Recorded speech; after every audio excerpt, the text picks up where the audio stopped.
All right, how do we work a problem like this? 2x plus x equals 12. Well, one thing I want to tell you, first of all, is do not worry about the big scary words. If you are a math student or a math student like I was, when I was taking algebra for the first time, I was lost in space. I had no idea what these big scary words were, like linear equations. There's some other ones out there. And the first thing I just want to tell you is don't worry about these words. You don't need to know them. They're not on the test. They're utterly meaningless and worthless, and you can totally ignore them. So that should be wonderful news to you. I know you hear these big scary words, your math teacher says them, and they're in your math book.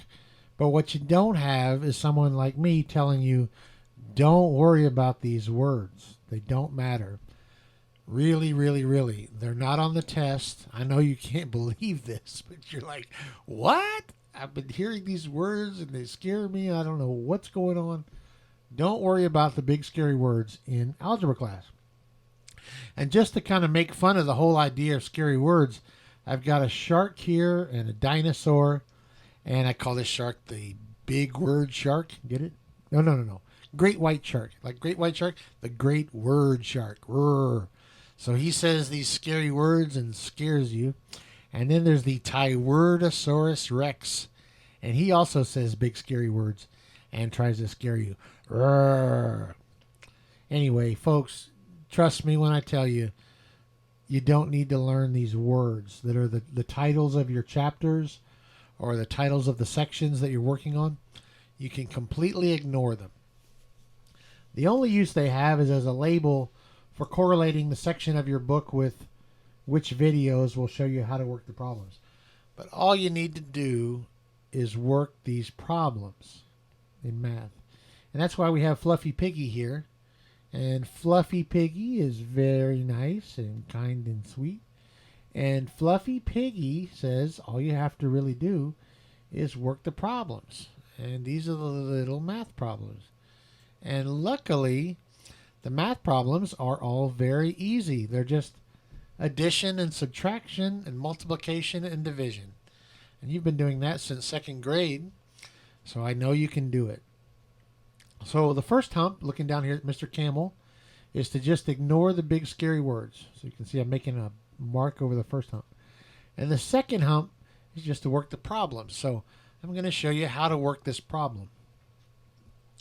Whenever we see x in an equation like this, something equals something. There's an equal sign right here, and something on the left side equals something on the right side, and there's an x in there. We want to solve for x, or isolate x, or get x by itself.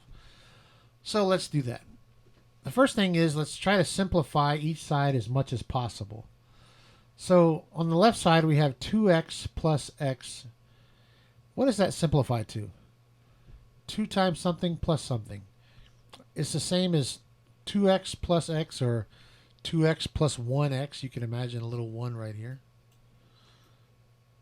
Well, 2 plus 1 is 3. 2x plus 1x is really 3x.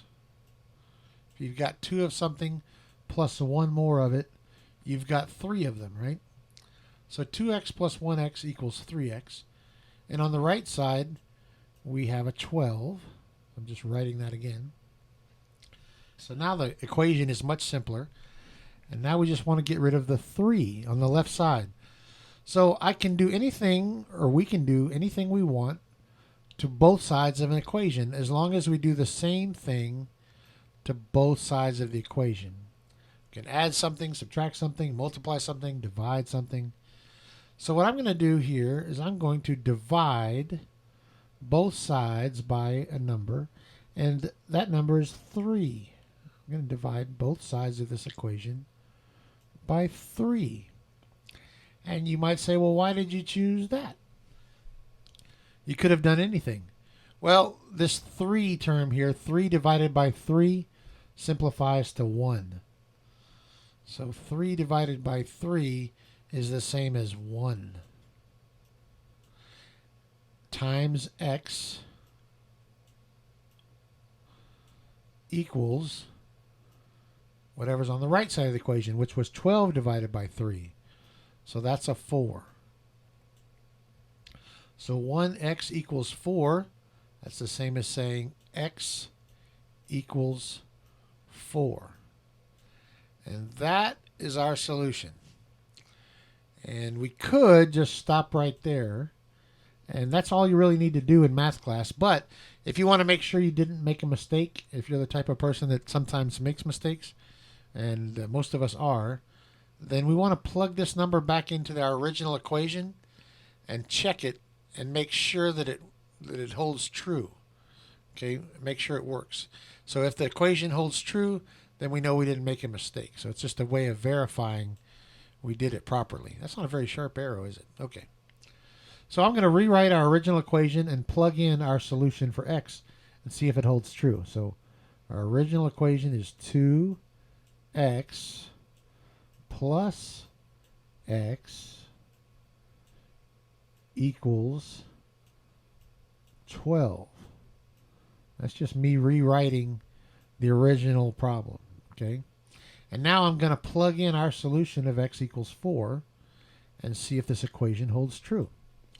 So 2 times x, I'm going to plug in a 4, plus x, once again I'm going to plug in a 4, equals 12. And let's keep simplifying this and see if it holds true. So 2 times 4 is 8, plus 4, I'm just bringing this 4 down, equals 12. And we'll just continue to simplify this. 8 plus 4 equals 12. So what does 8 plus 4 equal? That's 12 on the left side. And the right side just stays the same, 12. And this is as simple as we can get it. 12 equals 12. That's true. So I'm just going to write a big check mark there. That's true. And that tells us that our solution is correct.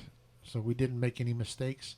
And we know I'm going to give us an A+.